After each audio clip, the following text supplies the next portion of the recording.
It wasn't a huge protest at Parliament, but they sure made some noise,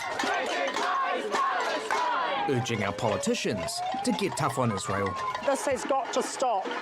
People are being slaughtered. The fact that there is mass starvation, mass killing, mass displacement. This is just well beyond ridiculous. The war crimes after war crimes after war crimes. And inside Parliament, the Green co-leader wasn't backing down. I invite Chloe Swarbrick to withdraw and apologise for an offensive comment made in the House yesterday. I won't be doing that, Mr. Speaker. The member will leave the House. The member refusing to leave the House. I therefore name Chloe Swarbrick. She was eventually voted out. The member will leave the House. This is yesterday's comment she's refusing to apologise for. If we find 6 of 68 government MPs with a spine, we can stand on the right side of history. That is completely unacceptable to make that statement. Withdraw and apologise. No. Then leave the House for the rest of the week. I think I just saw a message go past talking about doing it again tomorrow. I hope they do, and I hope she does exactly the same thing. Because this is now, because if Winston Peters is telling Brownlee to pull his head in, and this is him about to share again what we just shared from the House, this is now an embarrassment for the Speaker, much more so than for the politicians. I hope she does. I hope they do ask her again, and I hope again she refuses, and they go through the whole process again. It'll be that'll show where the power is, and it'll be with her. Winston Peters thinks the Speaker's neutering Parliament. I didn't agree with one thing she said, but it wasn't offensive enough to be booted out. Do you think he should back down on this? If you can have John Key saying get some guts, or accept the C word, which was outrageous, then how could she have been offensive in that context? I was in the House when John Key told us as the opposition we needed to get some guts. Yeah, he's right. It still irks me that he voted to kick her out then. Why wasn't it 10-1 for ACT if he feels that way? So he's right, but he's still towing the line. And he got a standing ovation from the National Party, including Gerry Brownlee. He's not wrong. Get some guts and join the right side. Today, though, Gerry Brownlee totally appalled. And I've got to be quite straight up with you. Some guts and join the right side. Today, though, I think just because he's got quite a unique silhouette, that will be Gerry Brownlee right there. Not just did he stand, he was the first to stand. Right, so let's just not get it twisted. When we cut back again, I'll go and I'll play it one more time. You have a look over here. I mean, there's a few at the back here, but he's like one of the first to stand. And he got a standing ovation from the National Party, including Gerry Brownlee. He's not wrong. Get some guts and join the right side. Today, though, Gerry Brownlee totally appalled. And I've got to be quite straight up with you. I personally found it deeply offensive. As for Chloe Swarbrick, what I am more concerned about is the people who are being slaughtered and starved in Gaza.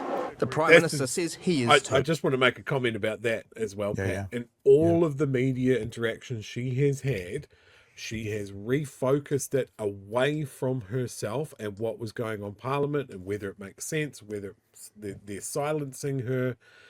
And she has used this focus to again point people at the real issue.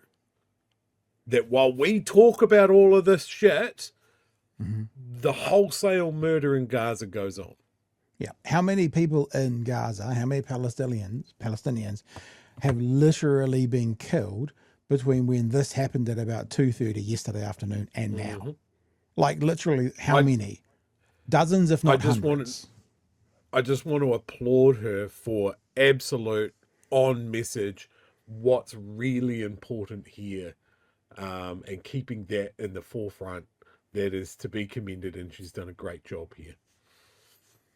We'll do it again, but Robbie Cleland with a brutal super chat there. It'll come out at the end, though. You'll all see. It's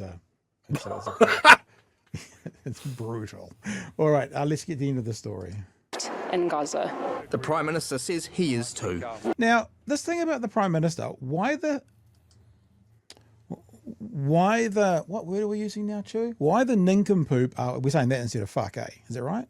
Why the nincompoop are we now needing to take a month? Gerry Brownlee said everybody in here agrees. The Prime Minister is about to say Netanyahu's crazy. Why are we waiting for a month to recognise Palestine. Sounds like the Prime Minister's there. What's the hold up? Unless, of course, he's not there, and this is a little bit of window dressing, which it could be as well. The Prime Minister says he is too. What's happening in Gaza is utterly appalling. I think Netanyahu has gone way too far. I think he has lost the plot. The government will decide next month whether to recognise Palestine. Benedict Collins, One News.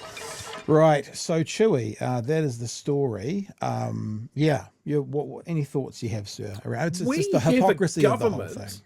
We have a government that has been, let's be honest, brutally focused on doing whatever the fuck they want as soon as possible.